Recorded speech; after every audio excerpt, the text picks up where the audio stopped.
அப்புறம் பண ஆசை, வரதட்சணை போடு வரதட்சணை போடு வரதட்சணை போடுன்னு அந்த பிள்ளைங்க வீட்டில் போய்ட்டு கேட்டு கேட்டு கேட்டு அவங்கள குடையிறது. குடஞ்சி கடைசி அந்த பிள்ளைய கொண்டு போடுறது, இல்லைன்னா பையனை அது ஏதோ ஒன்று பண்ணிட்டு ஓடி போயிடுறது.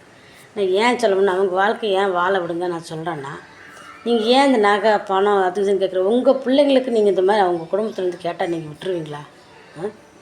கேளுங்க, சொல்லுங்கள் மக்களே. நாங்கள் எனக்கு தெரிஞ்ச ஒரு வீட்டில் ஒரு பையன் வந்து அந்த வீட்டுக்கு பொண்ணு எடுத்துக்கிறான். அந்த வீட்டிலேருந்து ஒரு பொண்ணு வந்து பையனை வந்து இந்த வீட்டில் இவங்க வீட்டு தங்கச்சி கட்டி முடிச்சு கொடுத்துருவாங்க.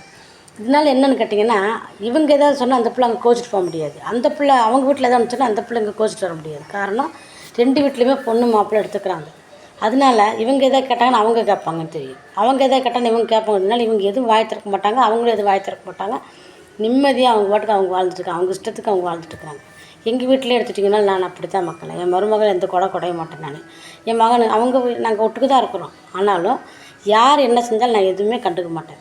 அதனால் என் மருமகன் நான் தனியாகவே நீங்கள் போங்கன்னா கூட அவங்க போக மாட்டாங்க. ஏன்னு கேட்டிங்கன்னா, அவங்க பாட்டுக்கு அவங்க வாழ்க்கிறாங்க, நாங்கள் எதுவுமே கண்டுக்கிறது இல்லை. அந்த மாதிரி விட்டுறணும். பக்கத்தில் உட்காந்துட்டு குடஞ்சிக்கிட்டு இது சரியில்லை அது சரியில்லை, இது நல்லா இல்லை அது நல்லா இல்லை, அது பிரச்சனை இது பிரச்சனை, எதுக்கு அவங்க பாட்டு நிம்மதியாக இருக்கட்டுமே. உங்கள் காலத்தில் நீங்கள் அதெல்லாம் கரெக்ட் பண்ணிங்களா? நீங்கள் எல்லாம் முடிச்சுட்டு தானே வர்றீங்க. வாழ்ந்து காலத்துக்கு ஏதோ ஒரு வயசு சாப்பாடு கிடைச்சா போதும்னு வாழுங்க மக்களை.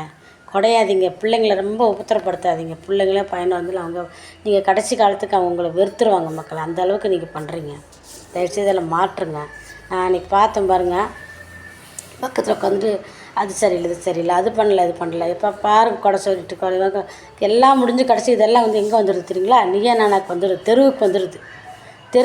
தெருவுக்கு வந்து எதுக்கு தெருவுக்கு வர அளவுக்கு நீங்கள் வச்சுக்கிறீங்க? வீட்டோடு முடிச்சுருங்க. எதையுமா இருந்தாலும் வெளியே போகக்கூடாது. 3வது ஒரு மனுஷன் நம்ம குடும்பத்துக்குள்ளே பூந்தாச்சுன்னா நம்ம குடும்பம் விளங்காது மக்களை. 4வது 3வது மனுஷன் உள்ளே போகாத அளவுக்கு நீங்களே உங்கள் பிரச்சனையை முடிச்சுக்கோங்க. அதுதான் உங்களுக்கு நல்லது. பார்த்துக்கோங்க மக்களை.